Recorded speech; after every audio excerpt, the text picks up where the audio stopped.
The United States is the most scammed country in the world, according to a new study that found Americans lost more than $10.3 billion in scams just last year. Among the most common scams, the romance scam. Fox 4's problem solver Linda Wager talked to a former scammer about how not to get taken. That study, which relied on FBI data, was by a California company called Social Catfish, which, for a price, helps people determine whether someone is scamming them. Social Catfish introduced us to Chris, a guy in Nigeria who once made a very good living scamming Americans. My name is Chris. I'm 24. I'm from Nigeria. Chris is a reformed scammer. Scamming is big business in Nigeria, even for college graduates like Chris, who say legit jobs are hard to find. I was doing it for 5 years. He estimates he made about $50,000, an enormous amount in a country where the average monthly paycheck for a college graduate is $100. Chris would pose as a middle-aged white American looking for love. He only stopped after he learned one of his victims had cancer, and his conscience finally got the better of him.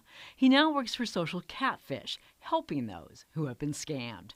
Few know the romance scam world better than Chris and Rebecca D'Antonio. I was scammed off of a dating site. Rebecca wasn't one of Chris's victims, but she was the victim of another Nigerian scammer. Matthew was a single father. He had been married before.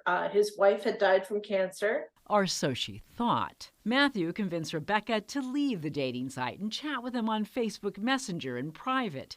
He even called Rebecca on the phone. He explained away his slight accent by saying he had grown up in Australia, but was now living in Maine, just a few hours from Rebecca's Massachusetts home. He needed to go on a business trip to Africa. The credit card that he was using for his expenses had stopped working. He was desperate, he told her. He needed to pay his hotel bill, and he couldn't get hold of his bank. Could she cover the cost? Just a few $100s to start, then more and more, lots more. In the end, how much money did you give them? I ended up losing about $100,000, and I ended up having to file for bankruptcy. She thought about ending her life. When she told that to Matthew, the man she thought loved her. And he said, very nonchalant, very kind of cold, very, very matter of fact, well, you have to do what you have to do.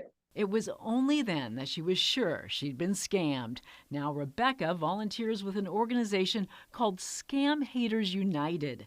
It helps people for free who believe they or someone they love is the victim of a romance scam. Here's some tips from both Rebecca and Chris on the warning signs of an online scam. Scammers never talk to you on a video call where you can see their face. Scammers try to prevent you from talking to family and friends about your online relationship.